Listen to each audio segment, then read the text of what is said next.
Le commerce intra-africain a de l'avenir. La deuxième foire y consacrée va se tenir à Durban, en Afrique du Sud, du 15 au 21 novembre 2021. Organisée par la Banque africaine Import-Export Afreximbank, en collaboration avec l'Union africaine et le secrétariat de la zone de libre-échange continentale africaine, cette foire qui réunit entrepreneurs, vendeurs et acheteurs venus du monde entier est une plateforme pour promouvoir le commerce dans le cadre de la ZLECAf. Une aubaine pour ce continent où, selon la Banque africaine de développement, les échanges internes sont estimés actuellement à près de 16%, alors qu'ils représentent plus de 60% sur les continents asiatiques et européens.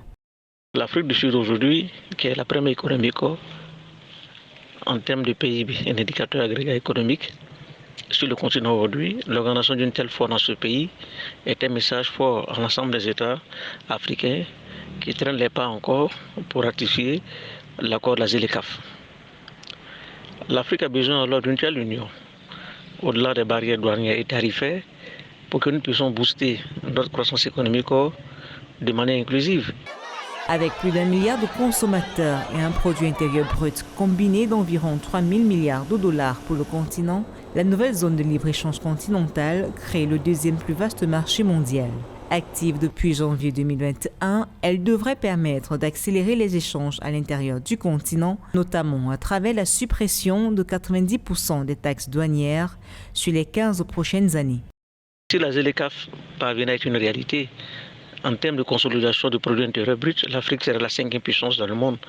Avec un marché commun de plus de 1,4 milliard d'habitants, aucun pays, y compris la Chine et l'Inde, ne pourra rivaliser en termes de marché intérieur. Donc voilà autant de défis aujourd'hui qui pensent que l'organisation d'une telle foire, initiée par l'Union africaine et la Banque africaine Import-Export, pourra alors consolider davantage alors le commerce intra-africain qui reste l'une des zones économiques les moins intégrées dans le monde. Parallèlement aux rencontres physiques, une plateforme en ligne interactive qui reproduit l'environnement de l'événement va permettre d'élargir le champ de participation. À titre de rappel, la première édition de la foire commerciale intra-africaine qui s'est tenue au Caire en Égypte en 2018 avait accueilli plus de 1000 exposants et réuni 34 pays africains.